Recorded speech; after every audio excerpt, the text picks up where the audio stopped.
নমস্কার all beautiful and unique souls. আজ দেখে নেব তোমার ব্যাপারে এই সময় কি চর্চা হচ্ছে।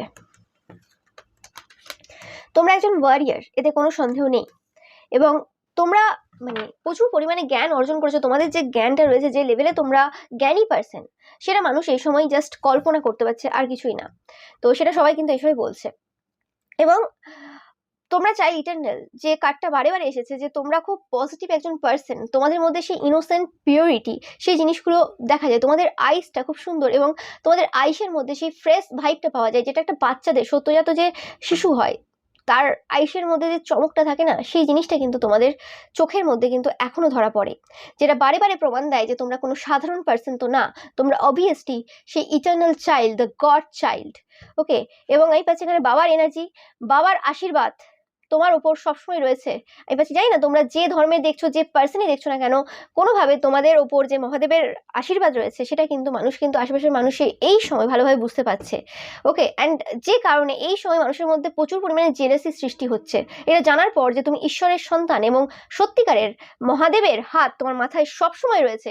এবং এটা যে এই জন্মেরই কানেকশন নয়, এটা যে গত অনেক জন্মের কানেকশন, সেটা কিন্তু মানুষ এই সময় বুঝতে পারছে। যে লেভেলের নলেজ, যে লেভেলের জিনিস তোমার কাছে রয়েছে, সেটা এক জন্মে অর্জন করা কোনোভাবেই সম্ভব না। এবং সেই জিনিসগুলো যেটা তোমরা বলো বা করো, বা যেভাবে তোমরা বিহেভ করো, যা যা করো, যা যা রয়েছে তোমার মধ্যে, তো সেই জিনিসগুলো কোনোভাবেই না বই পড়ে হয় না। শুধুমাত্র বই পড়ে নিলাম, বই অনেকেই পড়ে, কিন্তু হয় না।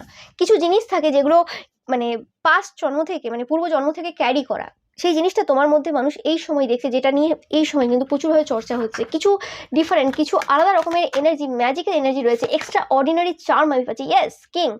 আমি পাচ্ছি যে তোমরা কোনো রকম কিং ছিলে, পূর্বজন্মে কোনো রকম রাজা ছিলে, সেটা নিয়ে আলোচনা চলছে এই সময়।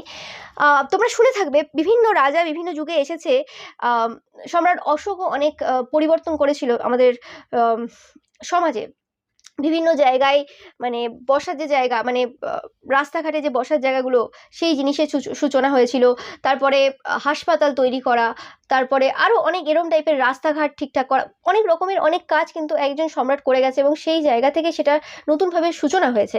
তো তোমরাও এমন একজন পার্সন যে নতুন কিছু সূচনা করতে এসেছো, এবং এই সকল সূচনা কিন্তু এই যে সম্রাটরা করে গেছে পূর্বে, তারা কিন্তু কোনো রকমভাবে কোনো যে ধর্মগুরু ছিল তাদের সেই যুগে, তাদের কাছ থেকেই কিন্তু জেনে করা। সেটা তারা নিজেদের স্বার্থেও করতে পারে, যে হ্যাঁ, তোমার কুষ্টিতে এটা দেখছি, তুমি এটা যদি করো সমাজের জন্য, তোমার রাজ্যের জন্য তোমারই উপকার হবে, সেটা ভেবেও যদি করে, আলটিমেট উপকার করে গেছে, সেটা দেখতে যাচ্ছে না কি ভেবে করেছিল।